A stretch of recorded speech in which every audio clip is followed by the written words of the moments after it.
দেখো কতটা সুন্দর হয়েছে, পুরো বাজারে কেনা পুরোলির মতনই লাগছে দেখতে। এরকম পুরোলি যদি বানাতে চান অবশ্যই ভিডিওটি দেখবেন প্রথম থেকে। পুরোলিটা ভিতরে যেরকম মুচমুচে, ভিতরেও তো এরকম জালি জালি হয়েছে।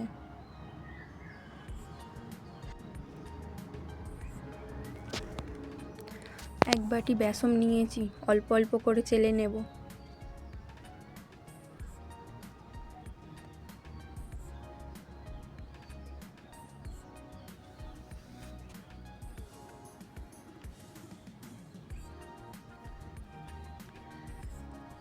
বেসন আমার চালা হয়ে গেছে, এবার অল্প অল্প পানি দিয়ে মেখে নেব।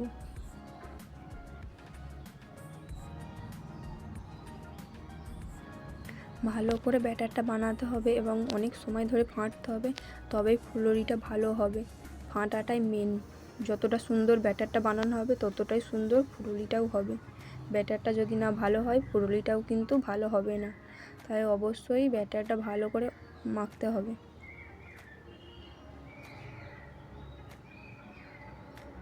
ব্যাটারটা হয়ে গেছে নাকি বাটিতে পানি দিয়ে একটু ব্যাটার ফেলে দেখে নেব, যদি ভেসে ওঠে তাহলে ব্যাটারটা রেডি। দেখো ভেসে উঠেছে, তাহলে অবশ্যই আমাদের ব্যাটারটা রেডি হয়ে গেছে।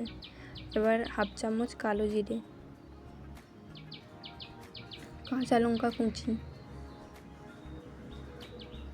বেকিং সোডা হাফ চামচ, স্বাদ অনুযায়ী লবণ। এবার ভালো করে মিক্স করে নিতে হবে।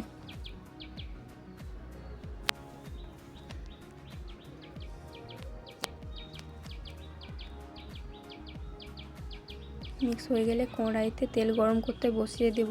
তেলটা বেশি গরম করা যাবে না, অল্প গরম করে ব্যাটারটা অল্প অল্প করে পুরোলি শেপ দিয়ে দেব।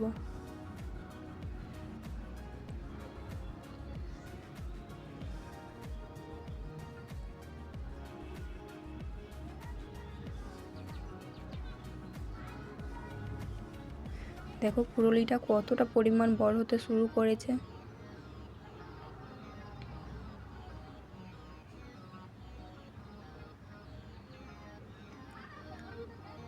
গ্যাসের ফ্লেমটা লো দিয়ে উল্টে পিল্টে ভেজে নেব। হাই লোতে রাখলে কি হয়, পুরোলিটা ওপরটাই লাল লাল হয়ে যাবে কিন্তু ভিতরটা কিছু হবে না। তাই উল্টে পিল্টে লো আঁচে রেখে ভেজে নেব।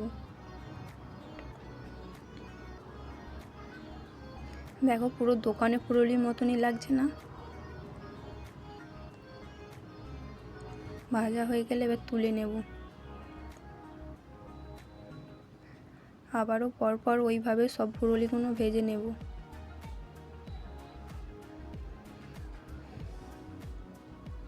ভাজার সময় কিন্তু গ্যাসের ফ্লেমটা অবশ্যই লো ফ্লেমে রাখতে হবে।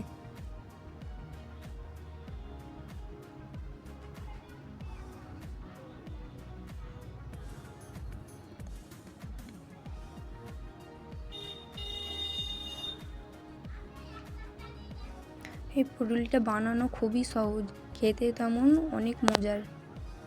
অবশ্যই বাড়িতে এই রেসিপিটা একবার ট্রাই করবেন। ইফতারে তো আমরা নানা ধরনের প্রত্যেক দিন আলাদা আলাদা আইটেম রাখি, একদিন ইফতারে এই আইটেমটাও রেখে দেখবেন, সবাই খুবই পছন্দ করবে।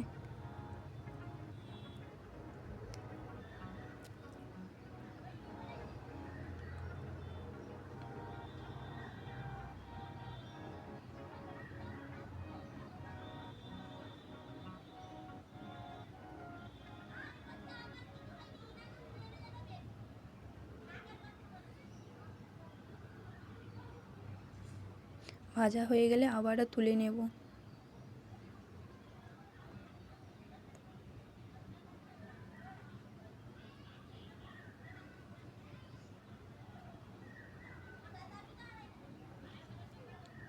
আবারও সিম প্রসেসে আবার সবগুলো ভেজে নেব।